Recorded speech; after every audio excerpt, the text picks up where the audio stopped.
Hello बच्चों, स्वागत है आपका मेरे अपने YouTube चैनल मुनसब सर केमिस्ट्री के अंदर में।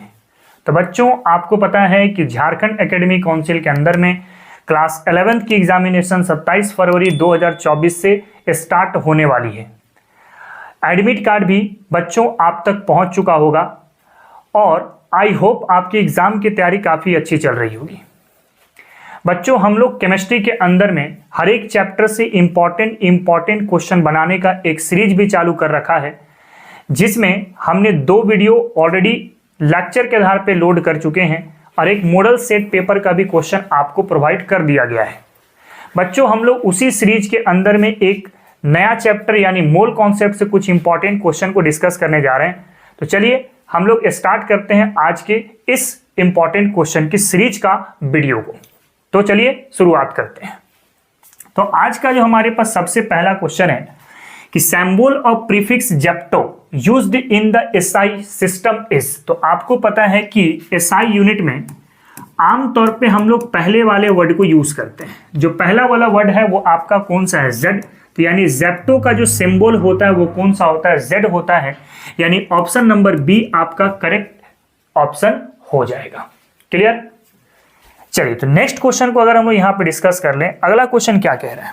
अगला क्वेश्चन कह रहा है कि mass can be neither be created nor be destroy in the physical change is the statement of. तो आपको पता है कि ये statement laws of mass conservation से आता है। लॉज ऑफ मास कंजर्वेशन से आता है और लॉज ऑफ मास कंजर्वेशन के अकॉर्डिंग हम लोग कहते हैं कि मास को ना तो हम लोग क्रिएट कर सकते हैं और ना ही हम लोग इसको डिस्ट्रॉय कर सकते हैं। मतलब mass neither be created nor be destroy but it can be transfer from one या फिर reactant to a product consider कर सकते हैं। मतलब mass neither be created nor be destroy, ये किस चीज का स्टेटमेंट है? तो ये है लॉज ऑफ मास कंजर्वेशन का स्टेटमेंट है। यानी ऑप्शन नंबर ए आपका करेक्ट ऑप्शन हो जाएगा इस क्वेश्चन के लिए।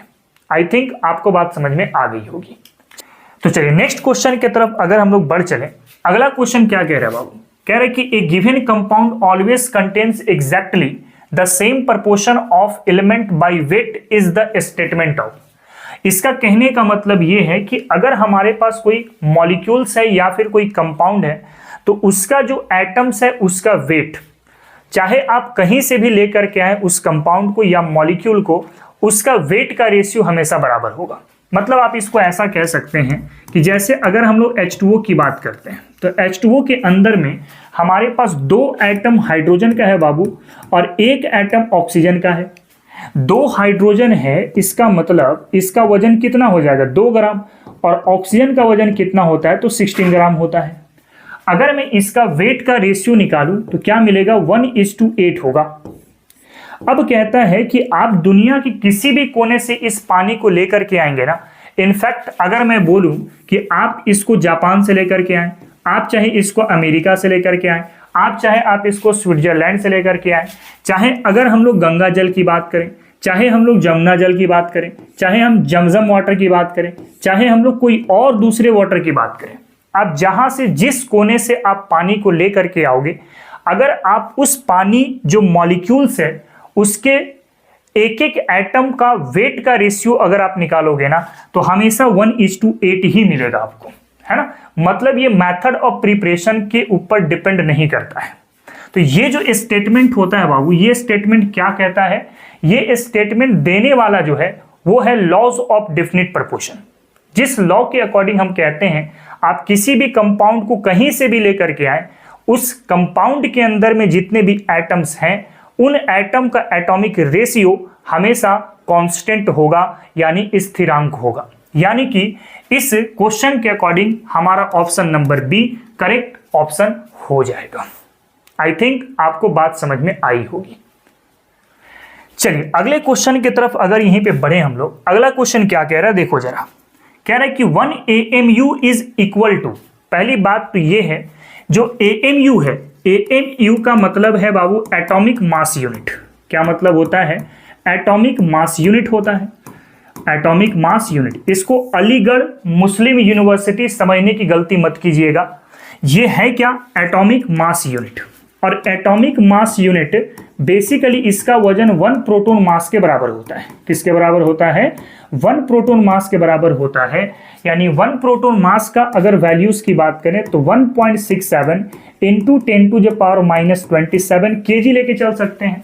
या फिर अगर आप इसको ग्राम के फॉर्मेट में लिखना चाहें तो ग्राम के फॉर्मेट के लिए 1.67 इंटू 10⁻⁻24 ग्राम हो जाएगा। यानी कि अगर एक AMU का इक्वल मास अगर हम देखें तो वो कितना आ जाता है, तो 1.67 इंटू 10⁻⁻24 ग्राम के बराबर हो जाएगा।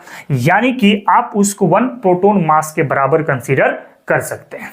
क्लियर बात है?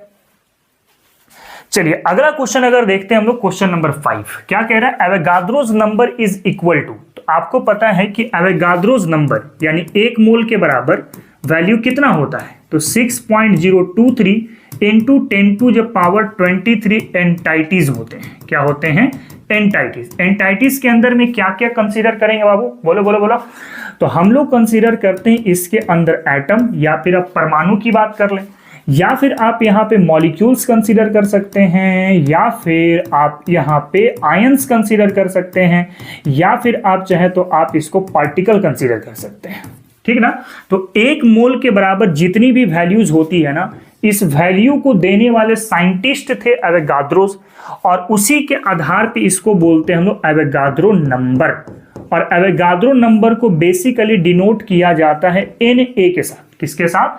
Na के साथ। यानी एवोगाद्रो नंबर की जो वैल्यू होगी वो कितना होगा, तो 6.023 इंटू 10⁻23, यानी कि ऑप्शन नंबर आपका डी ये आपका करेक्ट ऑप्शन हो जाएगा। अच्छा एक बात ध्यान देना, ऑप्शन में 6.022 भी कह सकता है और 6.023 भी कह सकता है। हम लोग जानते हैं कि पॉइंट के बाद की वैल्यू थोड़ी बहुत इधर उधर हो सकती है, तो घबराने की जरूरत यहां पर नहीं है।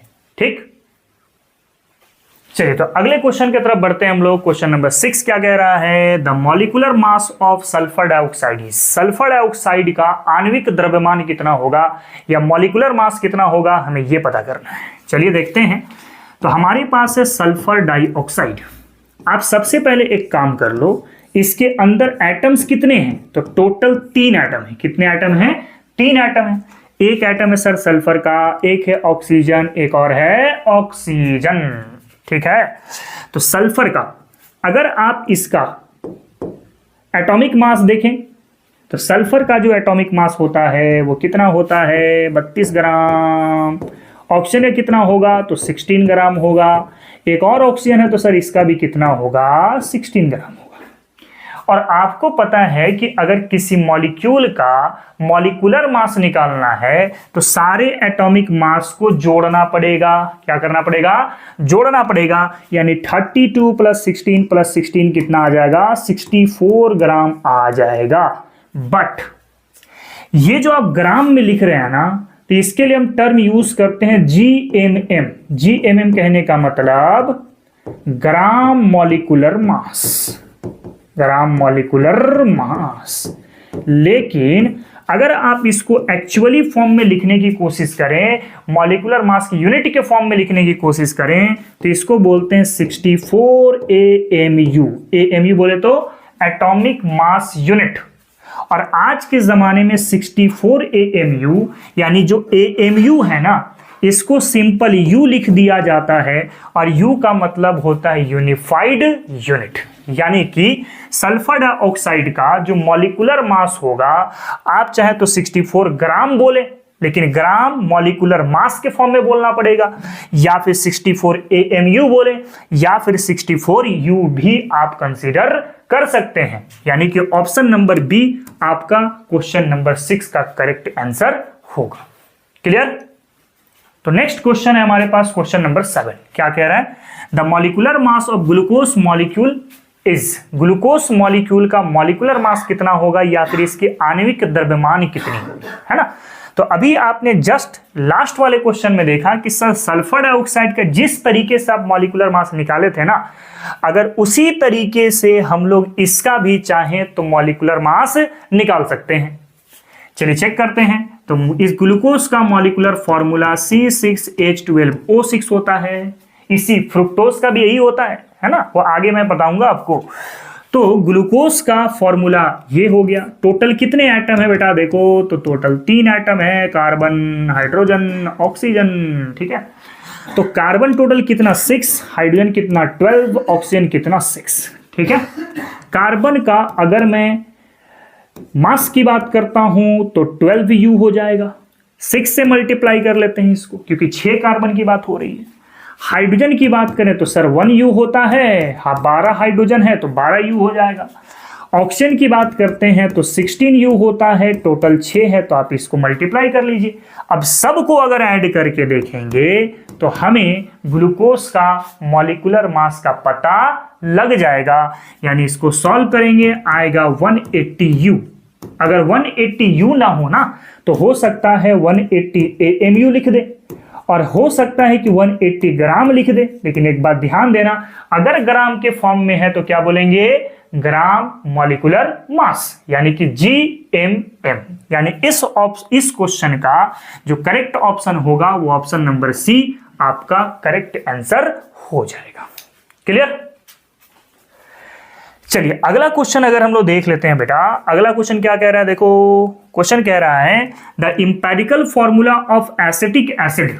हमारे पास है CH3 C टकला टकला 1 CH3 COOH, है ना। तो CH3 COOH, this is a acetic acid. क्या नाम है इसका, एसिटिक एसिड नाम है। और एसिडिक एसिड का अगर हम लोग देखें मिलाकर के फॉर्मूला, मिलाकर के कैसे, तो C 2 गो है, हाइड्रोजन 4 गो है, ऑक्सीजन 2 गो है, मिला दिए इसको तो C2H4O2 हो गया। यानी रेशियो क्या है, तो 2:4:2 का रेशियो है। और सिंपल रेशियो निकाल ले, क्या निकाल ले सर, सिंपल रेशियो निकाले हैं। तो सिंपल रेशियो कैसे निकलेगा, तो कैसे निकालेंगे, इन सब में जो सबसे छोटी वैल्यू है ना, दैट इज 2:4:2, इन सब में जो सबसे छोटी वैल्यू है उससे सब में डिवाइड कर दो। जैसे 2 4 2, तो 2 सबसे छोटा है ना, तो 2 से इसमें भी डिवाइड करो, इसमें भी डिवाइड करो, इसमें भी डिवाइड करो, तो इससे एक बार में गया, इससे 2 बार में गया, इससे एक बार में गया। मतलब इसका अगर आप इंपेरिकल फॉर्मूला देखें, क्या देखें sir, empirical formula, empirical formula, तो कार्बन का 1 यूनिट सिंपल में, हाइड्रोजन का 2 गो यूनिट सिंपल में, ऑक्सीजन का 1 यूनिट सिंपल में, तो फॉर्मूला क्या बनेगा, C1H2O। क्लियर। तो this is a empirical formula, यानी CH3COOH यानी एसिडिक एसिड का जो सिंपलेस्ट फॉर्मूला होगा या इंपेरिकल फॉर्मूला जिसको आप कहते हैं वो क्या होगा, CH2O, यानी ऑप्शन ए करेक्ट आंसर हो जाएगा। क्लियर। चलिए अगला क्वेश्चन देख लेते हैं हम लोग बेटा, क्वेश्चन नंबर 9 कह रहे हैं कि 1 mole of calcium contains, 1 mole calcium में कितना एटम प्रेजेंट होगा, यही आपसे क्वेश्चन पूछा है। तो हम लोग जान रहे हैं कि सर मोल बराबर जो होता है N/एवोगाद्रो नंबर के बराबर होता है, जहां पर N क्या है, N को बोलते हैं नंबर ऑफ मॉलिक्यूल्स, अणुओं की संख्या, क्या बोलते हैं, अणुओं की संख्या। This is Avogadro's number 6.023 into 10⁻23। चूंकि हमें निकालना है बाबू एटम, क्या निकालना है, एटम, आइटम नहीं, एटम, क्या निकालना है, एटम, ठीक है ना। तो एटम तभी निकलेगा जब आप मॉलिक्यूल ही निकाल लोगे, क्योंकि मॉलिक्यूल सर एटम को मिलाने से बनता है, ठीक है ना। तो एक बार मॉलिक्यूल का पता चल गया तो सर एटम का भी पता आसानी से चल जाएगा, है कि नहीं। तो पहले मॉलिक्यूल निकालते हैं। तो हम लोग के पास 1 मोल था, तो N/ क्या होगा, N। देयरफॉर मॉलिक्यूल की संख्या N बराबर कितना हो गया, Na मॉलिक्यूल हो गया। अब जरा सोचे कैसे एटम निकाल रहे हैं, देखो जरा। अगर मान लेते हैं कि कैल्शियम का 1 मोल पर कितना एटम था, तो सर 1 मोल में कैल्शियम तो 1 ही गो था ना, इसको चूंकि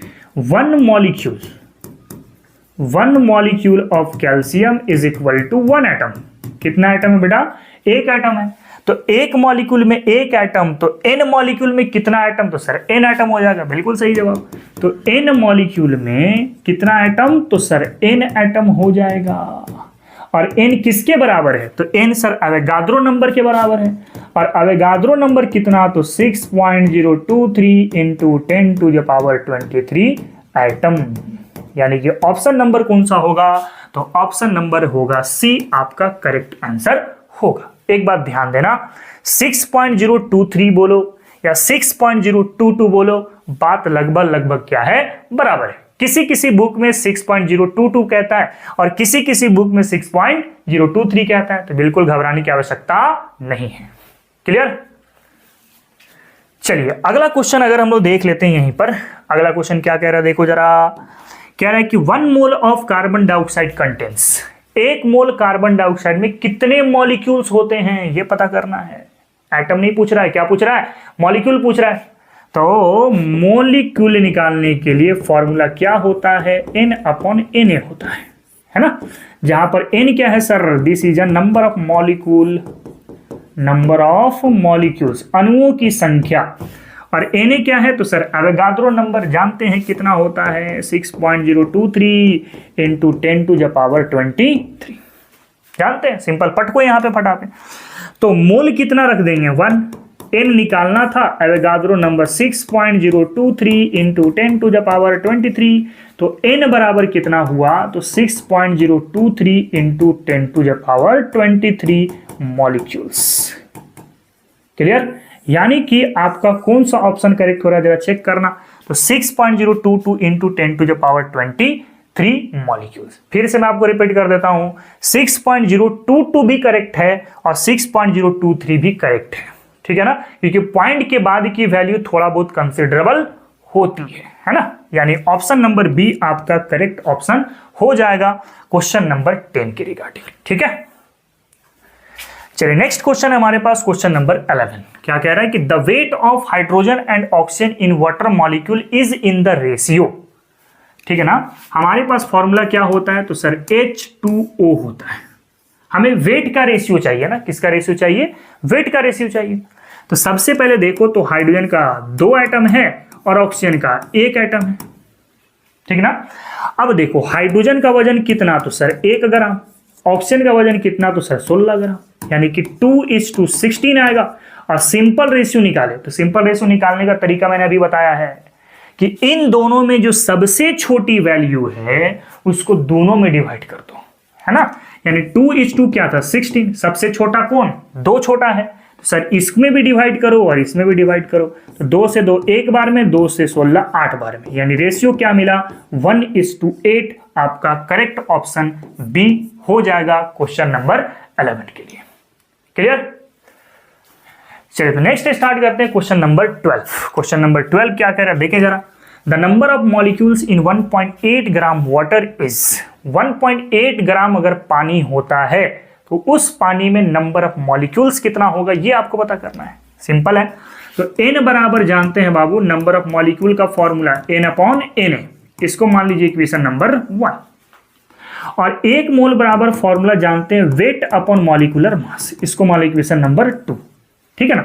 यहां पे W क्या है? This is a given mass, given mass, है ना। और ये वाला क्या है? तो आप ले सकते हैं सर एटॉमिक या फिर मॉलिक्यूल्स हुआ तो आप इसको मॉलिक्यूलर मास भी कंसीडर कर सकते हैं, ठीक। अब दोनों को जरा इक्वेट करके कोशिश करें। चलते हैं फ्रॉम इक्वेशन 1 एंड 2 से, फर्स्ट एंड सेकेंड से। फर्स्ट और सेकेंड से अगर चले तो लेफ्ट वाला इक्वल है तो राइट वाला भी क्या होगा? इक्वल। यानी W/M इज इक्वल टू क्या होगा? तो N/Na होगा। जरा पटके फटाफट। W कितना? 18। 1.8 ग्राम W दिया गया है। मॉलिक्यूलर मास ऑफ वाटर कितना? 18 ग्राम होता है, is equal to N/Avogadro number. ये पॉइंट हटेगा, नीचे कितना आएगा? 10, इससे कैंसिल आउट हो जाएगा। Na किधर जाएगा? ऊपर। तो N बराबर कितना मिला? तो N बराबर मिला Na/10। Na बोले तो Avogadro number, that is 6.022 into 10⁻23 by क्या होगा? 10 होगा। एक से ये कटेगा, क्या मिला? 6.022 इंटू 10⁻22 मॉलिक्यूल्स हो जाएगा आपका करेक्ट आंसर। यानी करेक्ट ऑप्शन कौन सा दिख रहा है बताओ? तो ऑप्शन नंबर डी आपका करेक्ट ऑप्शन दिखाई दे रहा है। आई थिंक आपको बात समझ में आ रही होगी। अगर वीडियो पसंद आ रहा है तो आप मेरी इस वीडियो को लाइक करें, चैनल को सब्सक्राइब करें और प्लीज आप इसको शेयर भी कर सकते हैं। चलिए हम लोग फटाफट देखते हैं क्वेश्चन नंबर 13 को। नेक्स्ट है हमारे पास क्वेश्चन नंबर 13। क्या कह रहा है कि the ratio of number of moles of solid to the total number of moles in solution is called as. तो बेटा इसको मोल फ्रैक्शन के नाम से जानते हैं हम लोग। क्या बोलते हैं? Mole fraction. मोल फ्रैक्शन क्या होता है आपको पता भी होगा। मोल फ्रैक्शन किसको बोलते हैं? Ratio of number of moles of one component to the total number of moles of all components called mole fraction. क्या नाम है? Mole fraction. ठीक है, यानी कि अगर मान लेते हैं कंपोनेंट ए है और ये है कंपोनेंट बी। मान लो मैं मोल कंसीडर किया तो इसके मोल को मान लो मैंने Na बोला और इसके मोल को सर मैंने Nb बोला। ठीक है ना। और अगर मैं बात करूं मोल फ्रैक्शन की, किसकी बात करूं? Mole fraction. तो क्या हो सकता है? इसको एक से बोलो और इसको बोल सकते हैं XB। तो मोल फ्रैक्शन ऑफ ए को क्या लिख सकते हैं? लिख सकते हैं total number ratio of number of mole of one component, जिसका निकालना है उसका मोल रखो, divide by total number of moles of all component, यानी Na प्लस Nb। दो ही कंपोनेंट है, इसको यूज कर दिए हम। उसी तरीके से XB बराबर क्या लिख सकते हैं?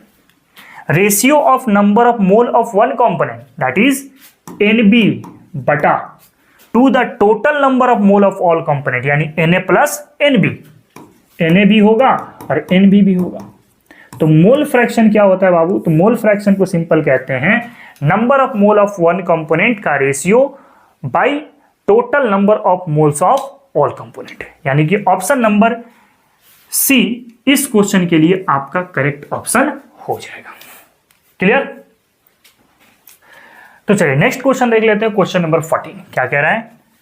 Total number of electrons present in 1.4 gram of die nitrogen gases. अगर हमारे पास 1.4 ग्राम डाई नाइट्रोजन का गैस है तो उसमें टोटल नंबर ऑफ इलेक्ट्रॉन्स कितना होगा ये आपको पता करना है। तो सिंपल हम लोग क्या करते हैं, अच्छा एक चीज आप हमेशा याद रखना, अगर आपको एटम, मैं यहां पर सीरीज लिख देता हूं ऐसा, ठीक है।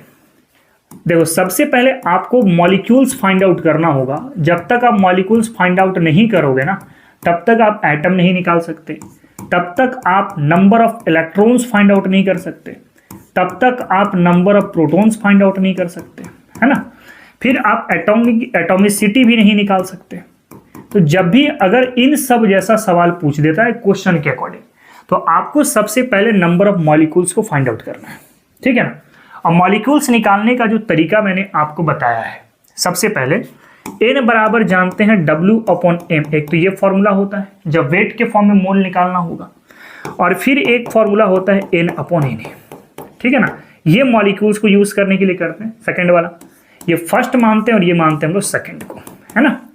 अगर लेफ्ट वाला इक्वल है तो राइट वाला भी क्या होगा? इक्वल होगा। यानी कि W/m इज इक्वल टू क्या होगा सर? तो n/Na होगा, ठीक ना।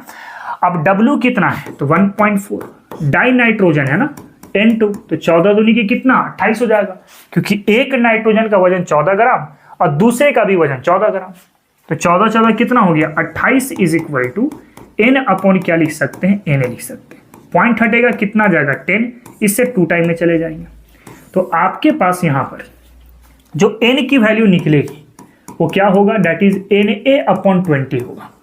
ये बेटा निकल गया मॉलिक्यूल्स। क्या निकल गया है? मॉलिक्यूल्स। ये मॉलिक्यूल्स निकल गया। अब हमें निकालना है कि इतने मॉलिक्यूल्स में डाई नाइट्रोजन का कितना नंबर ऑफ इलेक्ट्रॉन्स होगा, ये पता करना है। तो आप एक काम करो, नाइट्रोजन की एक मॉलिक्यूल लेके चले पहले। इसमें कितना एटम था? 2 एटम था, एक नाइट्रोजन और दूसरा भी नाइट्रोजन।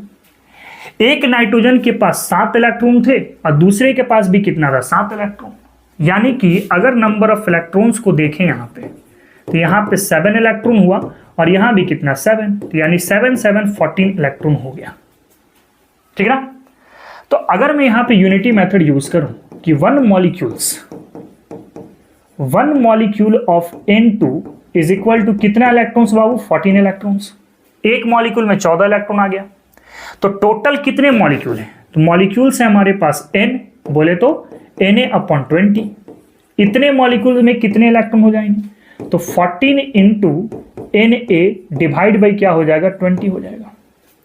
ठीक ना। अब जरा इसको सॉल्व करके देखें, तो 14 इंटू 6 ले लो इसको, तो 6.02 ले लो into 10 to the power 23 upon 2 into क्या हो गया 10 हो गया। 2 से कितना टाइम है गया 7 बार में। अब 7 छक 42, यानी इसका करेक्ट आंसर होगा 4.2 इंटू 10 टू द पावर 23। यानी कि आपका जो करेक्ट ऑप्शन आने वाला है वो ऑप्शन नंबर बी आपका करेक्ट ऑप्शन हो जाएगा क्वेश्चन नंबर 14 के लिए। क्लियर बात है। नेक्स्ट हम लोग देखने वाले हैं क्वेश्चन नंबर 15। क्या कह रहा है कि the number of moles present in 22 gram of carbon dioxide.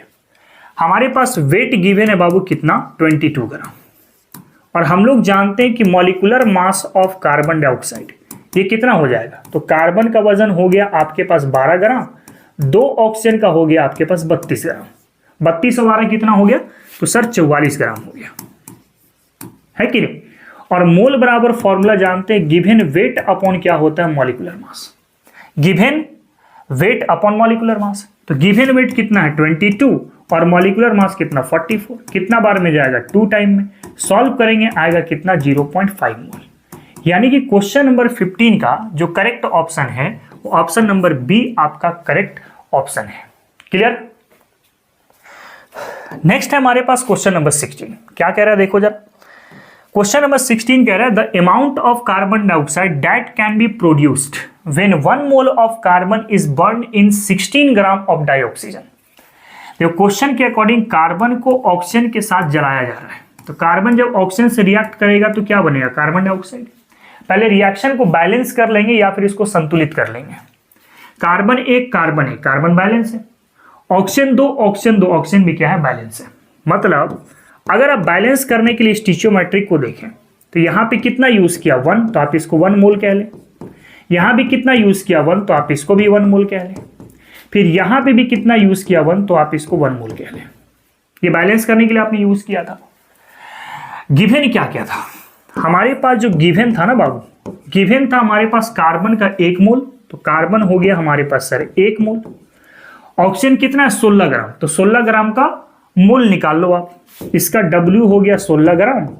Molecular mass of oxygen कितना 32 ग्राम। तो मोल निकाले जरा, तो मोल बराबर 16/32 दैट विल बी 1/2। वैल्यू कितना आ गया, तो सर 0.5 मोल आ गया।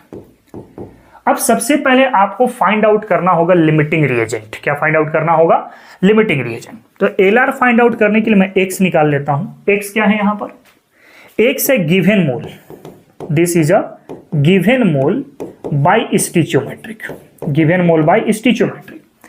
इसका गिवन मोल कितना था 1, स्टिचियोमेट्रिक कितना था 1, वैल्यू कितना आ गया 1 आ गया। इसका गिवन मोल कितना था 0.5, स्टिचियोमेट्रिक कितना था 1, इसका कितना आ गया 0.5। अब देखना जरा, x का वैल्यू अगर लेस होगा ना, तो जब x का वैल्यू लेस होगा तो इसके लिए हम टर्म यूज करेंगे लिमिटिंग रिएजेंट। क्या बोलेंगे, लिमिटिंग रिएजेंट। और लिमिटिंग रिएजेंट क्या होता है, तो एक ऐसी रिएक्टेंट होती है जो रिएक्शन के दौरान टोटली कंज्यूम हो जाते हैं, उसी को हम क्या बोलते हैं, लिमिटिंग रिएजेंट बोलते हैं। जैसे अगर हम लोग बात करते हैं चाय बनाने की, तो चाय बनाने के लिए आपने बहुत सारे कंटेंट को डाला, दूध डाला, दही डाला, नहीं दही नहीं डालते हैं, दूध डाला है ना, पानी डाला, चाय पत्ती डाला, चीनी डाला, सब कुछ डाल दिया, ठीक है ना, गैस भी ऑन कर दिया आपने, चाय बन गया, है ना। तो जब चाय बन गया तो आप नोटिस करो कि इनमें से कौन सा ऐसा रिएक्टेंट का पार्ट था जो टोटली कंज्यूम हो गए थे, कौन सा था, चीनी। तो चीनी रिएक्शन के दौरान टोटली खत्म हो गया था। भाई दूध तो था ना, दही तो डाले ही नहीं थे, तो दही नहीं डाले तो दही तो मिलेगा ही नहीं वैसे भी। तो पानी था, पानियो था। फिर आपने चाय पत्ती डाला था, वो भी था सर, लेकिन चीनी जो था वो चाय को मीठा बनाया और खत्म हो गया। तो चीनी रिएक्शन के दौरान कंप्लीटली कंज्यूम हो चुके हैं, तो चीनी को हम लोग क्या बोल रहे हैं, this is a limiting reagent कह रहे हैं। अब लिमिटिंग रिएजेंट को पता करना है तो सर आपको x निकालनी पड़ेगी पहले। तो x को जैसे निकाला हमने तो x की वैल्यू जो कम मिलेगा ना, जो कम मिलेगा उसी के लिए हम टर्म बोलेंगे लिमिटिंग रिएजेंट। अब जैसे कि कार्बन के लिए x कितना मिला 1, ऑक्सीजन के लिए कितना मिला 0.5, तो सर ये तो लेस हो गया, ये क्या हो गया लेस हो गया, लेस x यानी कि इसी को हम क्या बोल रहे हैं LR बोल रहे हैं। LR बोले तो लिमिटिंग रिएजेंट बोल रहे हैं, यानी रिएक्शन स्टार्ट होगा यहां से और खत्म होगा यहां पर। तब जरा चेक करो, जब 1 मोल था 1 मोल बना, तो सर 0.5 होगा तो कितना बनेगा, तो 0.5। क्यों? क्योंकि सर ऑक्सीजन लिमिटिंग रिएजेंट है और रिएक्शन के दौरान ये पूरा खत्म हो जाएगा, यानी ये पूरा खत्म, तो ये थोड़ा बहुत बचेगा ना। अरे बोलो बोलो बचेगा ना। तब चेक करते हैं ऐसे, जब 1 मोल से सर 1 मोल ये बना तो 0.5 से कितना बनेगा, तो सर 0.5 मोल बनेगा। अब इसका वेट निकाल लो, W अपॉन मॉलिक्यूलर मास, यानी कि 0.5 इज इक्वल टू W, और कार्बन डाइऑक्साइड का मॉलिक्यूलर मास 44, देयरफॉर W बराबर आएगा 0.5 इंटू 44 आ गया 22 ग्राम। यानी कि कौन सा ऑप्शन करेक्ट है, तो ऑप्शन नंबर ए आपका करेक्ट है। क्लियर बात है। तो सिंपल यहां पे कुछ कुछ इंपॉर्टेंट कॉन्सेप्ट था जो आपको पकड़ के चलनी है। क्लियर ना। चलिए तो नेक्स्ट क्वेश्चन देख लेते हैं, क्वेश्चन नंबर 17। ठीक है, an organic compound contains carbon 40%, oxygen 53.5% and hydrogen 6.5%। The empirical formula of the compound is, क्या निकालना है, एम्पेरिकल फॉर्मूला है ना। एम्पेरिकल फॉर्मूला क्या होता है, the simplest whole number of atom of the molecule. किसी एक मॉलिक्यूल के अंदर में सबसे छोटा ratio of atom, simplest whole number of atom, इसी को क्या बोलते हैं, तो एम्पेरिकल फॉर्मूला बोलते हैं। चेक करते हैं कैसे निकलेगा। सबसे पहले सर एलिमेंट ले लीजिए, एलिमेंट 3 वो है, कौन कौन, कार्बन है, ऑक्सीजन है, फिर सर एक हाइड्रोजनो है, 3 वो है ना। परसेंटेज देखो कितना है, 40%, सॉरी 40 तो कार्बन के है ना, 40% किसका, कार्बन का है सर। परसेंटेज हो गया यहां पर 40%। ऑक्सीजन कितना 53.5%, हाइड्रोजन कितना सर 6.5%। अब निकाल लेते हैं इसका एटॉमिक मास। कार्बन कितना 12 ग्राम, ऑक्सीजन कितना सर 16 ग्राम, हाइड्रोजन कितना सर 1 ग्राम। ठीक, अब इसके परसेंटेज को मास के साथ डिवाइड कर दो, परसेंटेज को मास के साथ डिवाइड करो। परसेंटेज कितना था 40/12, सॉल्व करेंगे आएगा 3.33। ठीक है, फिर 53.5 परसेंटेज बाई मास, इसका भी सॉल्व करेंगे आएगा 3.33। फिर 6.5/1 कितना आ जाएगा, तो 6.5 आ जाएगा। अब निकालना पड़ेगा सिंपलेस्ट रेशियो। क्या निकालना पड़ेगा, सिंपलेस्ट रेशियो निकालना पड़ेगा। तो हमने सिंपलेस्ट रेशियो निकालने का जो तरीका बताया है वो क्या बताया था, बताओ। हमने बताया था कि सर इन सब में जो सबसे छोटी वैल्यू है ना उसको सब में डिवाइड करना है। तो इनमें 3.33, 3.33, 6.5, इनमें सबसे छोटा कौन है, तो 3.33 है, सब में डिवाइड करो। तो 3.33 बाई 3.33 सॉल्व करेंगे कितना 1 आया। यहां भी 3.33 बाई 3.33 सॉल्व करेंगे कितना आएगा 1 आएगा। फिर देखें तो यहाँ पे सर 6.5 बाई 3.33, तो इसको अगर सॉल्व करेंगे ना तो लगभग 2 आ जाएगा, लगभग 2। यानी कि कार्बन का 1 यूनिट चाहिए, ऑक्सीजन का 1 यूनिट चाहिए और हाइड्रोजन का 2 यूनिट चाहिए। यानी फॉर्मूला क्या मिला, तो CH2O आपका इंपेरिकल फॉर्मूला मिल चुका है। यानी इंपेरिकल फॉर्मूला का आपका करेक्ट ऑप्शन है। आई थिंक आपको बात समझ में आ गई होगी। चलिए अगला क्वेश्चन अगर देख लेते हैं बेटा हम लोग, क्वेश्चन नंबर 18 क्या कह रहा है कि a solution is present by adding 2 gram of substance A. हमारे पास वेट ऑफ सबस्टांस ए कितना है, तो सर 2 ग्राम है, टू 18 ग्राम ऑफ वाटर। तो वाटर को बी मान लेते हैं ना, वाटर को क्या मान लेते हैं, बी मान लेते हैं। और ये कितना दिया गया, तो सर 18 ग्राम दिया गया है। अब क्वेश्चन आपसे पूछ रहा है the mass percent of the solute कितना होगा। तो यानी कि आपको निकालना है परसेंट W/W। कैसे निकालते हैं आपको पता होगा फॉर्मूला, क्या होता है WA बटा WA प्लस WB इंटू 100। या फिर आप इसको क्या लिख सकते हैं, लिख सकते हैं sir wait of solute in gram, wait of solute in gram by weight of solution in gram, weight of solution in gram into 100 लिख सकते हैं। तो वेट ऑफ सॉल्यूट कितना है या फिर वेट ऑफ सबस्टांस ए कितना है 2 बटा फिर से 2 और फिर क्या हो गया 80 इंटू क्या हो गया 100। सॉल्व करें तो 2/20 इंटू 100 सॉल्व करें तो 20 25 100 और 5 दूनी की 10 यानी परसेंटेज कितना आएगा 10%। यानी ऑप्शन नंबर सी आपका करेक्ट ऑप्शन हो जाएगा इस क्वेश्चन के लिए। क्लियर बात है।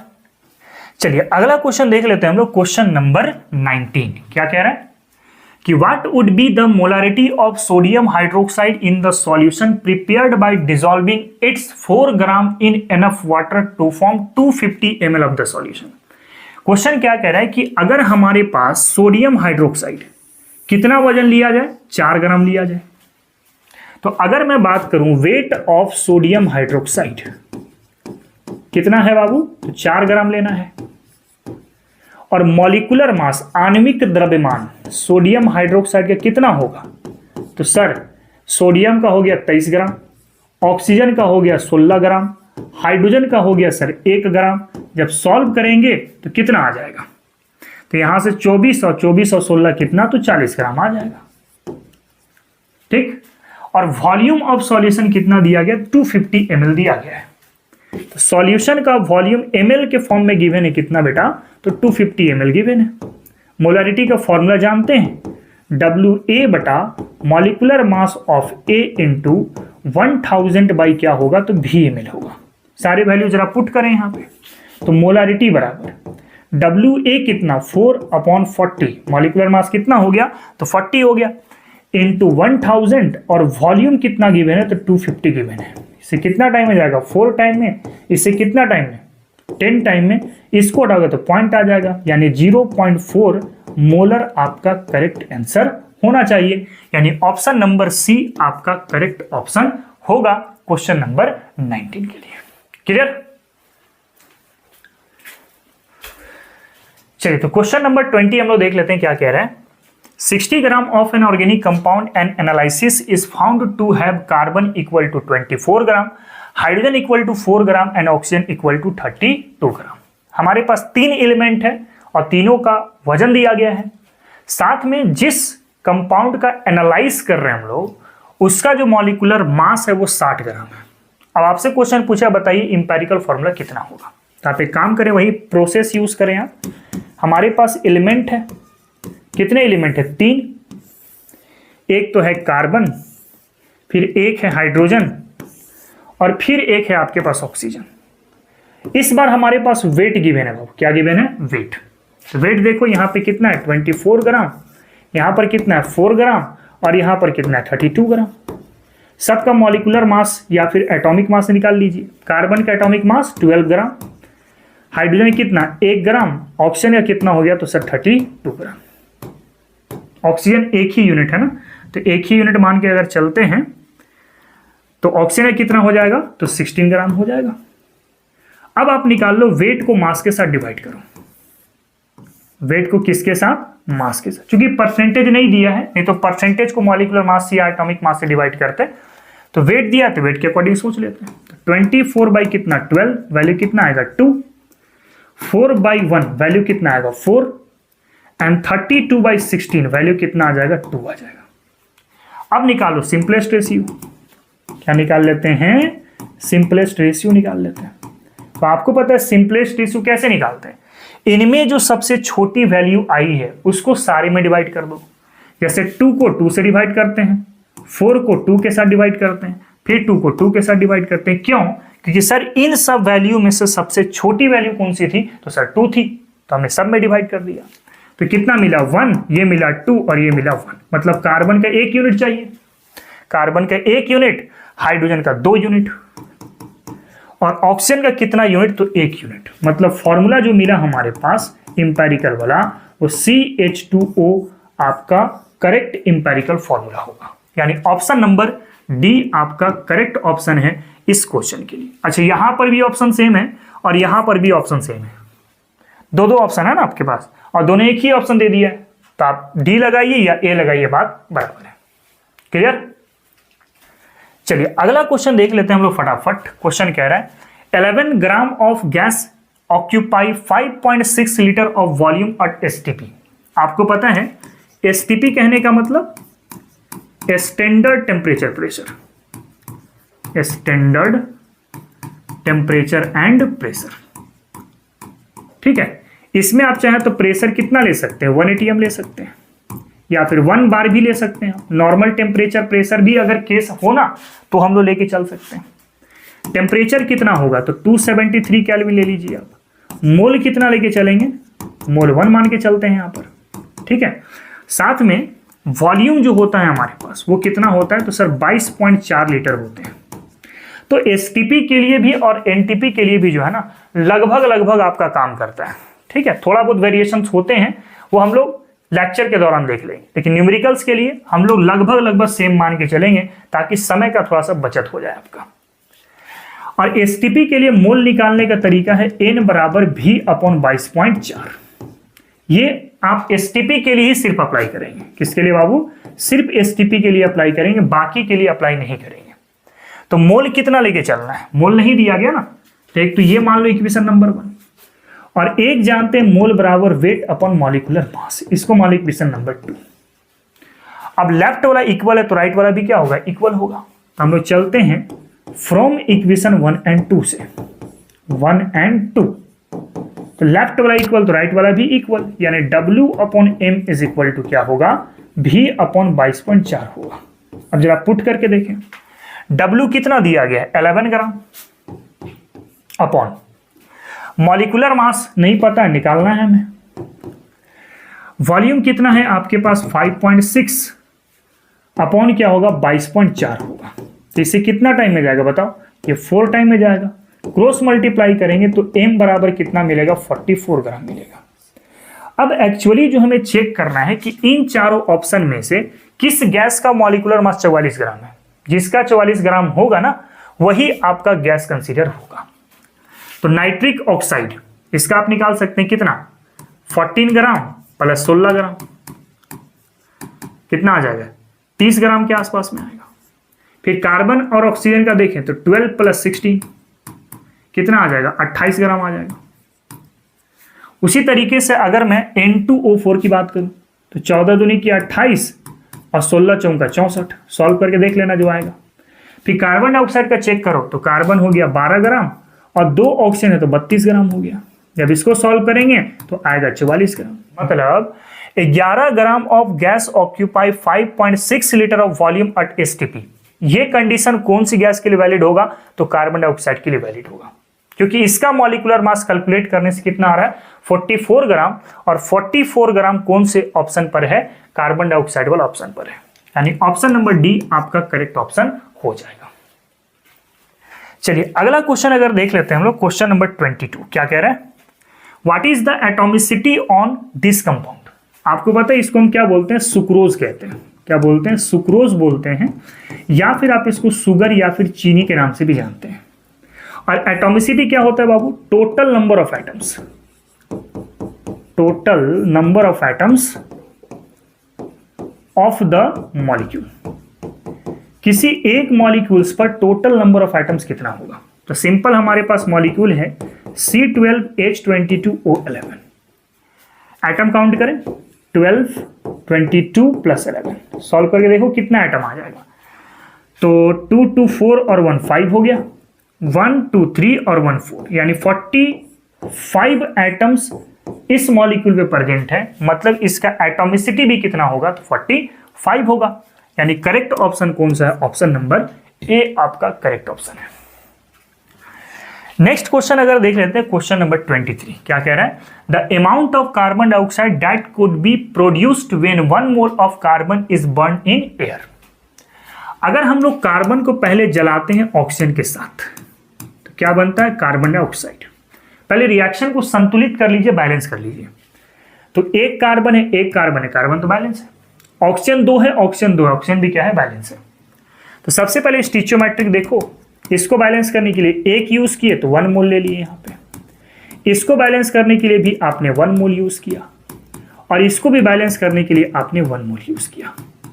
ठीक, अब आपको निकालना है जब 1 मोल कार्बन को बर्न करते हैं, जलाते हैं, तो कितना अमाउंट कार्बन डाइऑक्साइड का बना। तो देखो तो जरा, 1 मोल कार्बन को जब बर्न किया आप तो कार्बन डाइऑक्साइड कितना बना, 1 मोल बना, है ना। तो 1 मोल को वेट बना लो तो n बराबर क्या होता है, W/m। n कितना है 1, W निकालना है, कार्बन डाइऑक्साइड का मॉलिक्यूलर मास 44 ग्राम, तो W बराबर कितना आएगा, तो 44 ग्राम आ जाएगा। यानी करेक्ट ऑप्शन कौन सा हो जाएगा, तो ऑप्शन नंबर सी आपका करेक्ट ऑप्शन हो जाएगा। क्लियर बात है। चलिए नेक्स्ट क्वेश्चन हम लोग देख लेते हैं, क्वेश्चन नंबर 24।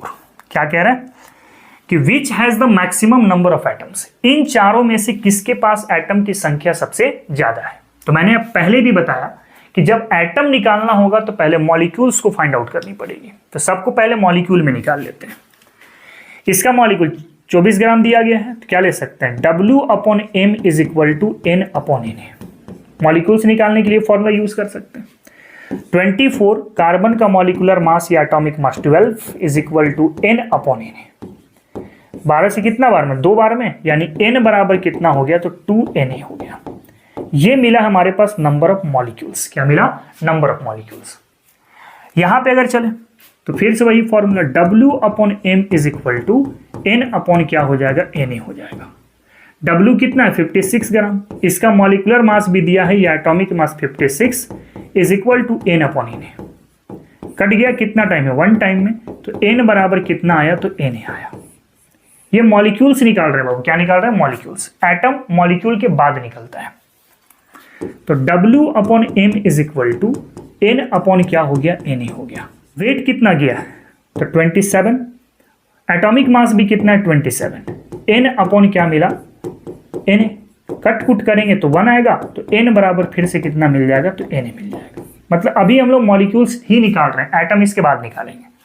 फिर यहां भी चेक कर सकते हैं, तो W/m is equal to N/ क्या हुआ, तो Na हुआ। इसका वेट कितना, 108। एटॉमिक मास कितना है, 108 इज इक्वल टू क्या हुआ, तो N/Na हुआ।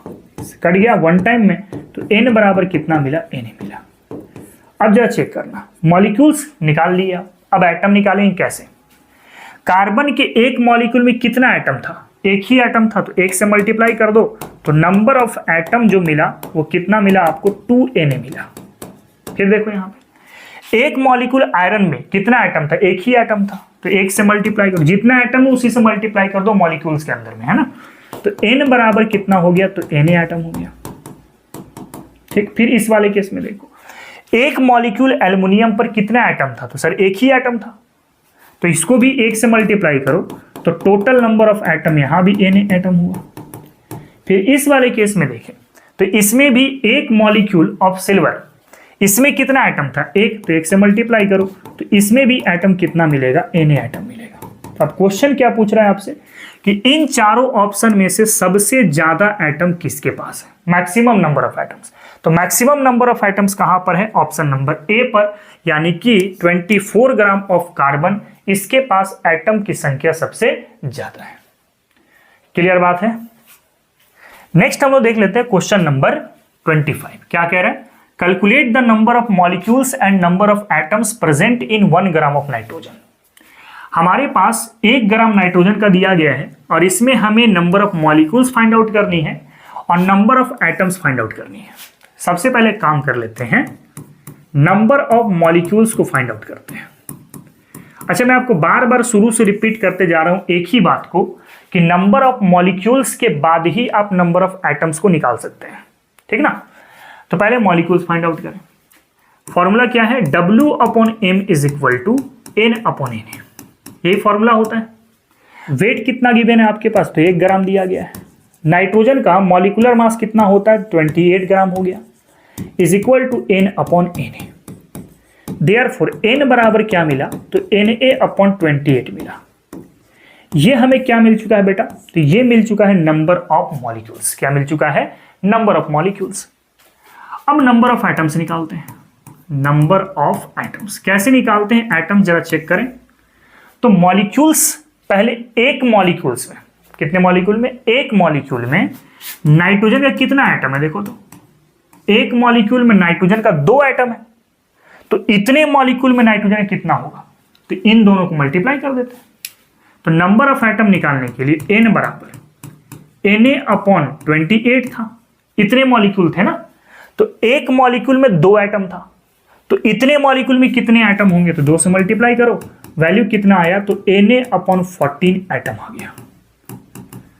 ठीक, यानी करेक्ट ऑप्शन कौन सा होगा बताओ, मॉलिक्यूल के लिए Na/28 और एटम के लिए Na/14, यानी कि आपके पास ऑप्शन कौन सा है, ऑप्शन नंबर डी आपका करेक्ट ऑप्शन है। क्लियर।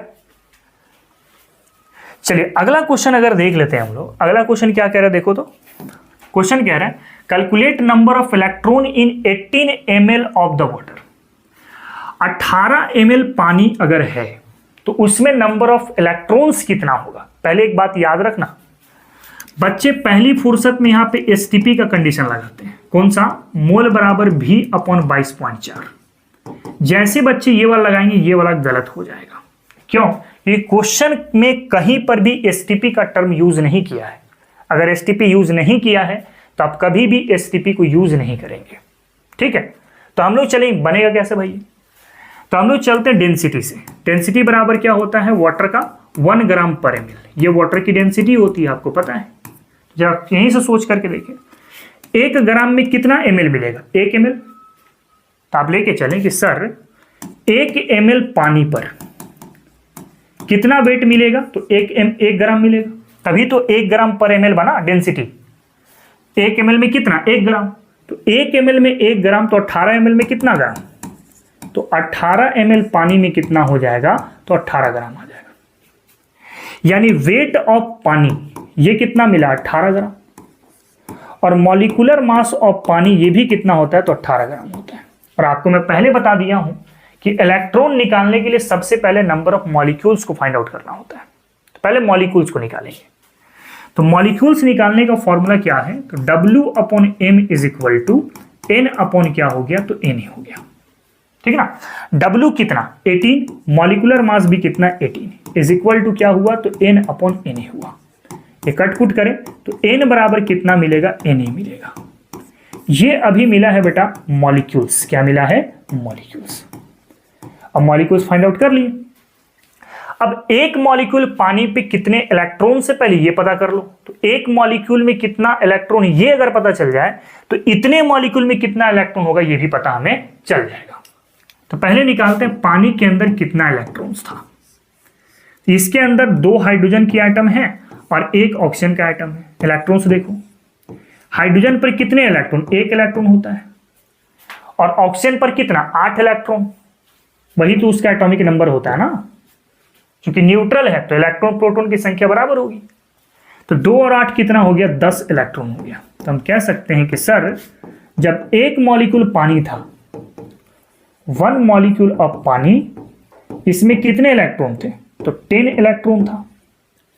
जब एक मॉलिक्यूल में 10 इलेक्ट्रॉन है तो इतने मॉलिक्यूल में कितना होगा, तो Na मॉलिक्यूल, यानी N बराबर Na, इसमें कितना हो जाएगा, तो सर Na इंटू 10 इलेक्ट्रॉन हो जाएगा।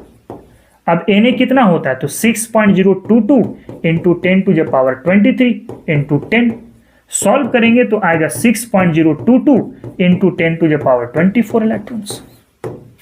ठीक है, यानी ऑप्शन नंबर कौन सा हो जाएगा, तो ऑप्शन नंबर होगा आपका डी, करेक्ट ऑप्शन होगा इस क्वेश्चन के लिए। क्लियर बात है ना।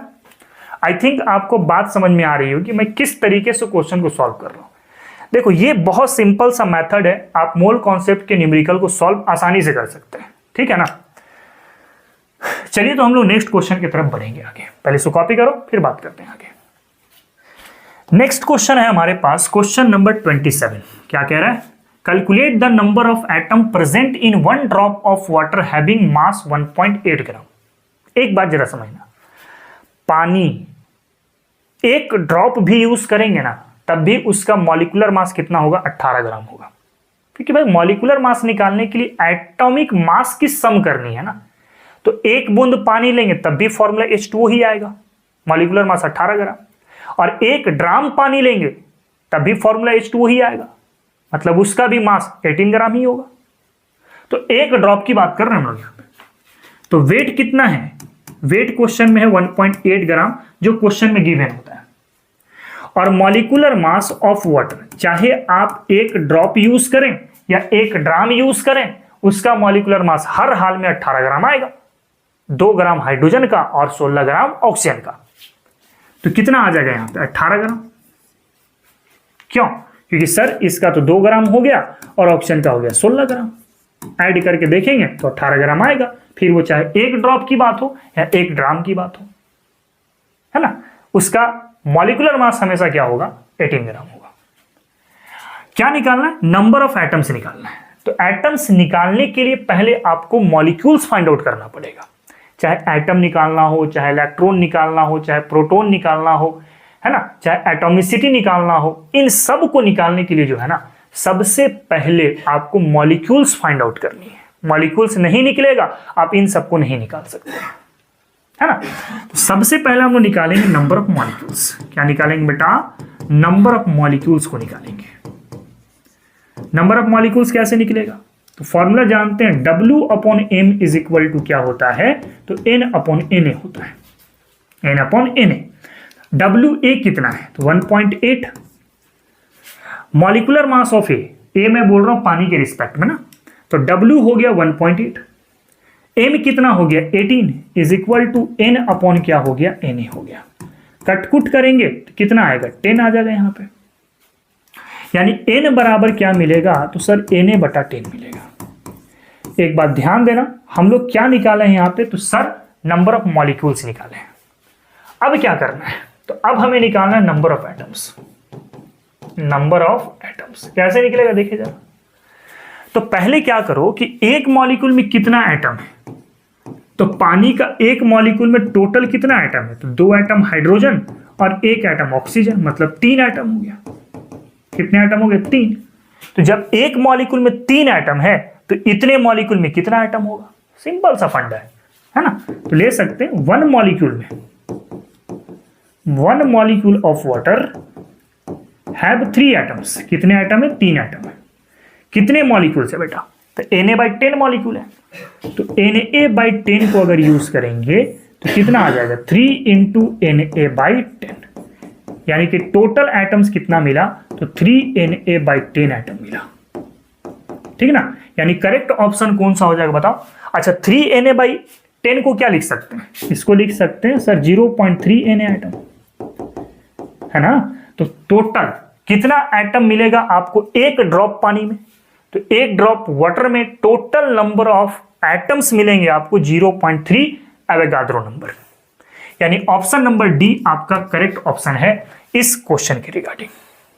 क्लियर बात है। नेक्स्ट हमारे पास क्वेश्चन नंबर 28। क्या कह रहा है देखिए जरा। क्वेश्चन कह रहा है कि 8 gram hydrogen and 32 gram oxygen is allowed to react to form water. हमारे पास है हाइड्रोजन, हमने इसको ऑक्सीजन के साथ रिएक्ट कराया तो बन गया पानी। क्या बन गया, पानी। पहले रिएक्शन संतुलित करें, बैलेंस करें। 2 हाइड्रोजन 2 हाइड्रोजन, क्लियर। अब एक काम करो ना, 2 हाइड्रोजन 2 हाइड्रोजन मिल तो गया, ऑक्सीजन 2 है, यहां पे ऑक्सीजन 1 है, तो इसको 2 से मल्टीप्लाई कर लो और इसको भी 2 से मल्टीप्लाई कर लो। अब देखो बैलेंस हो गया होगा रिएक्शन। 4 हाइड्रोजन 4 हाइड्रोजन, 2 ऑक्सीजन और 2 ऑक्सीजन, रिएक्शन बैलेंस है, रिएक्शन संतुलित है। संतुलित करने के लिए आप जो जो वैल्यूज को यूज किए हैं उसी को मैं स्टिचोमेट्रिक कहता हूं, है ना। तो ये कितना मोल रखा, 2 मोल रखा। ये कितना रखा, 1 मोल, क्योंकि बैलेंस करने के लिए आपने यहां पे 1 यूज किया था। और यहां पर भी कितना हो गया, तो सर 2 मोल हो गया। अब गिवन क्या था, गिवन क्या था, तो गिवन जो था यहां पर ना, वो 8 ग्राम हाइड्रोजन था और 32 ग्राम ऑक्सीजन था। सबसे पहले इसका मोल फाइंड आउट करो। तो मोल निकालने के लिए क्या करते हैं, मोल निकालो पहले। तो मोल कैसे निकालते हैं, मोल बराबर होता है weight upon molecular mass. Hydrogen का वेट 8 ग्राम दिया गया है, मॉलिक्यूलर मास कितना, 2 हाइड्रोजन का 2 ग्राम हो जाएगा, यानी 4 हो जाएगा, 4 मोल। कितना मोल हो गया, 4 मोल हो गया। फिर यहां पे 32 हो गया और मॉलिक्यूलर मास फिर से 32, यानी 1 मोल हो गया। अब क्या निकालते हैं, तो x निकालते हैं। x क्या होता है बेटा, तो गिवन मोल बटा स्टिचियोमेट्रिक। गिवन मोल इसमें कितना है, 4 मोल, स्टिचियोमेट्रिक कितना है, तो 2, वैल्यू कितना है, 2 आ गया। इसमें निकाले तो गिवन मोल है 1 और स्टिचियोमेट्रिक भी कितना है, 1, तो वैल्यू कितना आ गया, 1। फिर मैं बोला था x अगर लेस होगा, x क्या होगा, लेस होगा, तो इसी के लिए हम टर्म यूज करेंगे लिमिटिंग रिएजेंट, है ना। तो x यहां पर कितना है, तो 2 है, और यहां पर x कितना है, तो 1 है, तो ऑक्सीजन सबसे कम है x, तो x जितना कम वही उसका लिमिटिंग रिएजेंट बनेगा। तो क्या कह रहा है, oxygen is a limiting reagent, सही बात है। Oxygen is reagent in excess, नहीं, क्योंकि अगर लिमिटिंग रिएजेंट है तो रिएक्शन के दौरान वो रिएक्टेंट टोटली कंज्यूम हो गया होगा। मतलब ऑक्सीजन लिमिटिंग रिएजेंट है तो रिएक्शन के दौरान ये पूरा खत्म हो गया होगा, मतलब बचा कौन होगा, हाइड्रोजन, यानी हाइड्रोजन एक्सेस में था। ये तो ऑप्शन नहीं होगा आपका। Hydrogen is a limiting reagent, ये भी नहीं होगा। 40 ग्राम वाटर प्रोड्यूस, ये भी नहीं हो सकता, क्योंकि सर 1 मोल में 2 मोल बना, तो 4 मोल में 1 मोल में 2 मोल बना, ठीक है ना। तो 2 मोल बना तो 2 यानी कि 18 का डबल, 18 ग्राम का डबल कितना होगा, 36 ग्राम बनेगा। तो यहां पे 40 ग्राम दिया गया, तो ये भी नहीं होगा। यानी कि ऑक्सीजन एक लिमिटिंग रिएजेंट है, यानी ऑप्शन नंबर ए आपका करेक्ट ऑप्शन है इस क्वेश्चन के रिगार्डिंग, ठीक है। नेक्स्ट क्वेश्चन है हमारे पास, क्वेश्चन नंबर 29। क्या कह रहे हैं कि which of the following statement is correct. क्या क्या ऑप्शन है देखो जरा। Nitrogen and carbon monoxide have same molar mass. तो नाइट्रोजन अगर देखें इसका वजन कितना होता है, 28 ग्राम होता है। कार्बन मोनोऑक्साइड देखें तो कार्बन का 12 ग्राम, ऑक्सीजन का सर हो गया 16 ग्राम, मतलब इसका भी कितना आ गया, 28 ग्राम। हाँ, नाइट्रोजन और कार्बन मोनोऑक्साइड का मोलर मास सेम है ना। आणविक द्रव्यमान क्या है, सेम है, ये तो सही है। आगे बढ़ते हैं। 1 mole of carbon monoxide reacts completely with half mole of oxygen to form carbon dioxide. Option B कह रहा है कि कार्बन मोनोऑक्साइड का 1 मोल और आधा मोल ले लेते हैं ऑक्सीजन का। क्वेश्चन में कह रहा है कि half mole of oxygen react कराते हैं तो 1 मोल कार्बन डाइऑक्साइड का बनता है। सही बात है, देख लो, कार्बन का 1 यूनिट, कार्बन का 1 यूनिट, ऑक्सीजन 2, एक यहां पर एक यहां पे 2, यानी कि ऑप्शन नंबर बी भी करेक्ट है। अगला कह रहा है ऑप्शन नंबर सी। क्या कह रहे हैं देखो तो, 28 gram carbon monoxides contains 12 gram and 16 gram oxygen. 12 gram carbon होना चाहिए था ना। कार्बन मोनोऑक्साइड का जो 28 ग्राम है, इसमें कह रहा है कि कार्बन का 12 ग्राम है और ऑक्सीजन का 16 ग्राम है। बिल्कुल सही है, तभी तो ये 28 ग्राम के बराबर पहुंचेगा, है कि नहीं।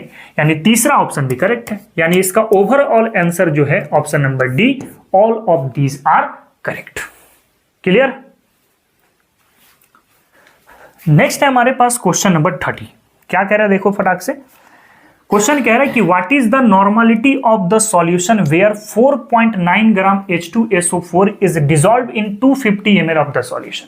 ठीक, तो नॉर्मलिटी हम लोग जानते हैं, फॉर्मूला क्या होता है, WA wait of solute bye there equivalent mass into 1000 by volume of solution in ml। क्या क्या है दिया गया बाबू देखो तो, ये क्या है, this is a weight of solute, weight of solute. फिर ये क्या है, ये है आपके पास equivalent mass, equivalent mass of solute, है ना। फिर ये क्या है, this is a volume of solution, volume of solution. ठीक, और एन क्या है आपके पास, तो सर नॉर्मलिटी है, नॉर्मलिटी। और आपको पता है एक चीज, इक्विवेलेंट मास कैसे निकालते हैं, इक्विवेलेंट मास निकालते हैं molecular mass by N factor, molecular mass by N factor. और एन फैक्टर क्या होता है, एन फैक्टर में आप एसिडिटी ले सकते हो या फिर बेसिसिटी ले सकते हो, या फिर आप पॉजिटिव और नेगेटिव आयंस ले सकते हो, है ना, या फिर ऑक्सीडेशन और रिडक्शन ले सकते हो, ऑक्सीडेशन या रिडक्शन नंबर ऑफ इलेक्ट्रॉन्स, आप इतना ले सकते हो। अब एसिडिटी क्या होता है, तो एसिडिटी बोलते हैं किसी बेस से कितना OH माइनस रिमूव हो सकता है। बेसिसिटी किसको बोलते हैं? तो किसी एसिड से कितना H प्लस रिमूव हो सकता है, ठीक है ना। तो अब जरा देखो H2SO4 का इक्विवेलेंट मास कैसे निकालते हैं। तो H2SO4 का मॉलिक्यूलर मास होता है 98 ग्राम। क्या होता है? 98 ग्राम। और है ये एसिड, तो एसिड है तो बेसिसिटी काम करेगा। अगर ये बेस होता तो एसिडिटी काम करता। तो बेसिसिटी कितना होगा इसका? 2, क्योंकि 2 ही H प्लस निकल सकता है। मैं यहां पे लिख देता हूं रिमूवल ऑफ OH माइनस। यहां से OH माइनस कितना रिमूव होता है? बेसिसिटी में कहते हैं हम लोग H प्लस कितना रिमूव होता है। H प्लस कितना रिमूव हो रहा है? ये ऊपर जो एरो लिख रहा हूं ये निकलने का एरो मैं दिखा रहा हूं, ठीक है। तो एसिड है तो बेसिसिटी काम करेगा। कितना H प्लस निकला? 2। तो मैं 2 से डिवाइड कर दिया, this is an factor. Solve करेंगे आएगा कितना? 49। अब सारे वैल्यूज को जरा पुट करें यहां पे। तो n बराबर WA कितना है? 4.9। इक्विवेलेंट मास कितना? 49 इंटू 1000 बाई वॉल्यूम कितना हो जाएगा? 250 हो जाएगा। इससे 4 टाइम में गया, ये पॉइंट हटा यहां पे लगा दो, ये और ये खत्म, यानी आंसर आ गया 0.4 नॉर्मल। कहीं है? ऑप्शन नंबर ए आपका करेक्ट ऑप्शन है। क्लियर बात है? चलिए अगला क्वेश्चन देख लेते हैं हम लोग। तो the equivalent mass of H3BO3। देखो H3BO3 ये बाबू इसको हम कहते हैं बोरिक एसिड। क्या बोलते हैं? Boric acid. अच्छा एसिड है तो इसका n फैक्टर अगर निकाले, चूंकि हमें निकालना क्या है? इक्विवेलेंट मास निकालना है ना। तो इक्विवेलेंट मास बराबर क्या होता है? Molecular mass by n factor. और n फैक्टर में आप acidity, basicity, positive, negative ions या ऑक्सीडेशन रिडक्शन इलेक्ट्रॉन्स ले सकते हैं। तो अगर एसिड है तो बेसिसिटी काम करता है। कितना H प्लस रिमूव हो रहा है? तो है ये एसिड, कितना H प्लस निकल सकता है? 3। मतलब इस वाले केस में आपको n फैक्टर कितना दिख रहा होगा? 3 दिख रहा होगा, ठीक। तो इसका इक्विवेलेंट मास कितना हो जाएगा? AE is equal to m/3 हो जाएगा। सही है। अब जो बच्चे इसको लगाएंगे ना कि सर n फैक्टर 3 हो गया तो इक्विवेलेंट मास कितना हो जाएगा? तो m/3 हो जाएगा। सही है ना। जैसे ये सोचोगे ये बाबू गलत हो जाएगा, ठीक है ना, क्योंकि दिख जरूर रहा है कि सर 3 हाइड्रोजन यहां से निकल सकते हैं तो इसका बेसिसिटी 3 हो जाएगा। अब जैसे ही क्लिक हुआ माइंड में, मामला खराब हो जाएगा तुरंत। और वो ऑप्शनों में दिया हुआ है, देखो फटाक से बच्चा इसको मारेगा, जैसे ही इसको मारेगा ये गलत हो जाएगा। इसका एक्चुअल आंसर क्या है? वो है आपके पास ए। अब क्यों है ऐसा, जरा बात को समझते हैं। देखो BOH3 को हम लोग ऐसे दिखाते हैं, ठीक है। मैं क्या करता हूं, यहां पे H प्लस लेकर के आता हूं। अब एक बात जरा समझना, ये जो B होता है ना इसको हम कहते हैं लिविस एसिड। क्या बोलते हैं? Lewis acid. क्या बोलते हैं इसको? लिविस एसिड बोलते हैं। तो ये लिविस एसिड है, तो लिविस एसिड से यहां पे मान लो पानी में यूज कर रहा हूं, ऐसा पानी, ठीक है। लिविस एसिड है तो लिविस एसिड के पास टेंडेंसी होता है accept lone pair electrons. Lone pair electrons मतलब ये लोन पेयर इलेक्ट्रॉन को एक्सेप्ट करेगा। तो लोन पेयर ऑक्सीजन से क्या करेगा? एक्सेप्ट करेगा ये। अब जैसे ही एक्सेप्ट करेगा तो क्या बनेगा? तो ये बन गया सर BOH का होल थ्राइस। और इधर क्या लग जाएगा? तो इधर लग जाएगा सर ऑक्सीजन, यहां पे हाइड्रोजन और यहां पे हाइड्रोजन। अब चूंकि हाइड्रोजन देने का काम किया था तो ये बन जाएगा प्लस चार्ज। अब ऑक्सीजन पे प्लस कभी भी एग्जिस्ट नहीं करता, ये लेस स्टेबल होते हैं। इस प्लस को हटाने के लिए हाइड्रोजन क्या करेगा कि अपना बॉन्ड ऑक्सीजन को दे देगा। ऑक्सीजन को हाइड्रोजन अपना बॉन्ड दिया तो हाइड्रोजन बाबू यहां से फ्री हो गया। कौन सा हाइड्रोजन? ऊपर वाला। ये हाइड्रोजन फ्री हो गया। अब H प्लस इसके साथ मिलकर के बनेगा BOH का होल 4, ठीक है। अब देखें यहां पे ध्यान से, तो कितना H प्लस निकला इस कंपाउंड से? तो इस कंपाउंड से टोटल एक ही H प्लस बाहर निकला है। मतलब इस कंपाउंड पे n फैक्टर कितना हो रहा है? 1 हो रहा है, ठीक है। तो n फैक्टर अगर 1 हो गया तो इक्विवेलेंट मास क्या होगा? तो m/n फैक्टर, यानी m/ क्या हो जाएगा? 1। यानी इसका करेक्ट आंसर होगा इक्विवेलेंट मास और मॉलिक्यूलर मास दोनों क्या होगा? बराबर होगा। यानी करेक्ट ऑप्शन कौन सा? Option number A correct option है। तो एक बात ध्यान देना, इस क्वेश्चन पे बड़ा इंपॉर्टेंट क्वेश्चन है। H3BO3 में 3 n फैक्टर दिखता जरूर है लेकिन होता नहीं है। कारण है सर ये लिविस एसिड है तो वाटर से लोन पेयर एक्सेप्ट करता है और एब्स्ट्रैक्ट सिर्फ एक ही H प्लस करता है। सिर्फ एक H प्लस किया तो n फैक्टर कितना हो गया 1 और इक्विवेलेंट मास कितना हो गया तो m के बराबर हो गया। यानी इसका करेक्ट ऑप्शन कौन सा है? Option number A correct option है। क्लियर बात है। नेक्स्ट क्वेश्चन है हमारे पास क्वेश्चन नंबर 32। क्या कह रहा है देखो फटाक से। कह रहा है कि given the number of 161, 0.161 and 0.0161 centimetre, the number of significant figure of 3 numbers. आपको पता है कि नन जीरो वैल्यूज सिग्निफिकेंट होती है, यानी इसमें 1 2 3 तीन सिग्निफिकेंट है इस पर। फिर क्या है, नन जीरो वैल्यू से पहले जीरो अगर हो जाए, नन जीरो वैल्यू से पहले जीरो हो जाए तो वो जीरो सिग्निफिकेंट में काउंट नहीं होते। यानी 1 2 3 इससे पहले जीरो आ गया तो सिग्निफिकेंट में काउंट नहीं होगा। मतलब इसमें भी सिग्निफिकेंट कितना है? 3 है। फिर इस वाले केस में भी देखें, नन जीरो वैल्यू से जो पहले जीरो लग गया वो सिग्निफिकेंट में काउंट नहीं होगा, ये भी काउंट नहीं होगा, ये भी काउंट नहीं होगा। तो यहां पर भी टोटल सिग्निफिकेंट कितना मिलेगा? 3 मिलेगा। मतलब इन तीनों के केस में जो सिग्निफिकेंट फिगर है वो कितना है आपका? 3 ही है। पहले का 3, दूसरे का 3, तीसरे का 3, यानी ऑप्शन नंबर बी आपका करेक्ट ऑप्शन है। क्लियर बात है।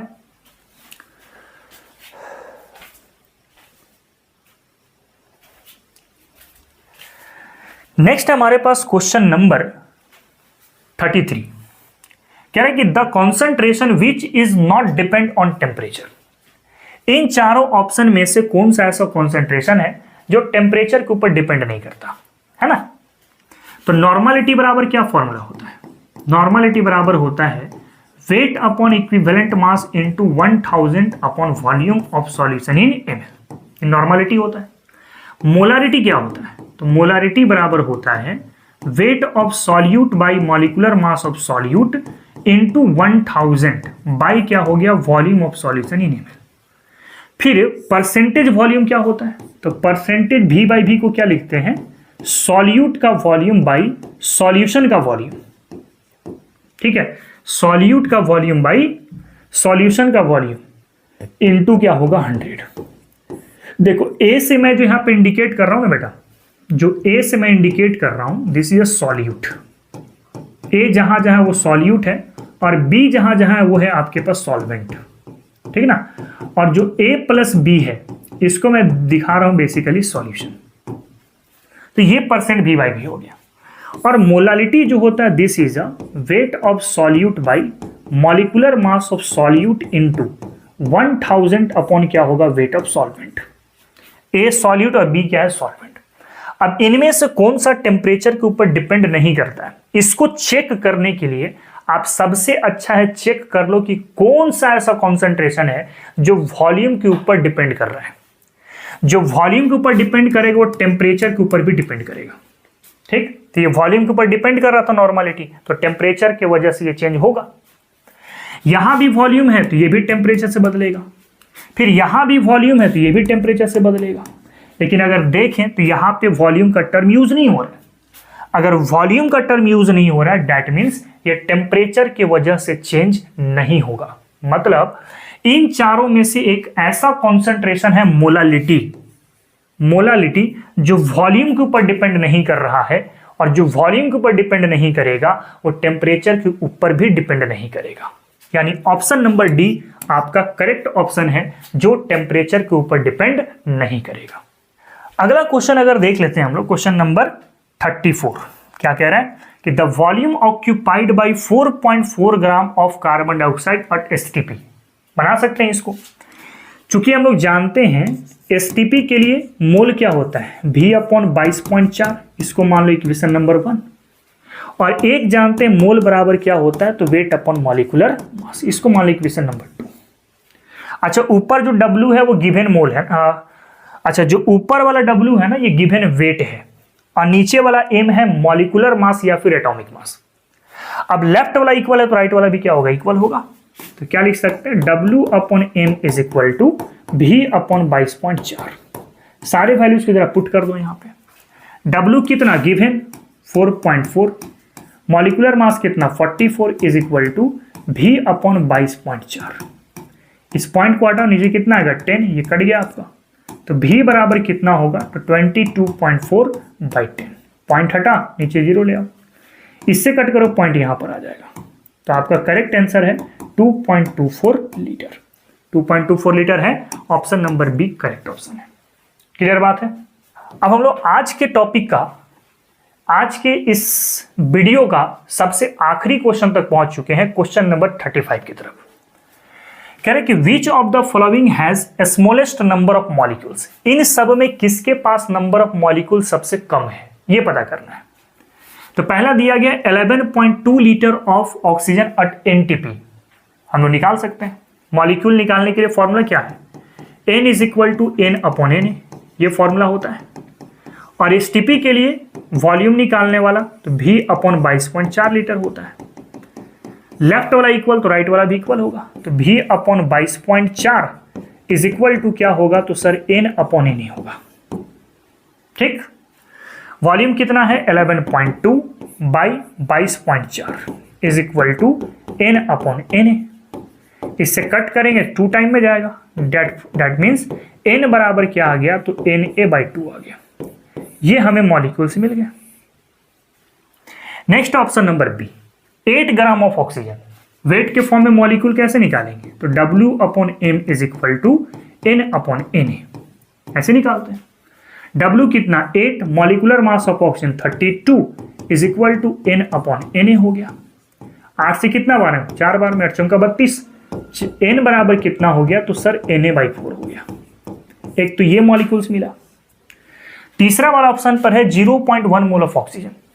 तो मोल बराबर मॉलिक्यूल कैसे निकलता है, तो n/Na से निकलता है।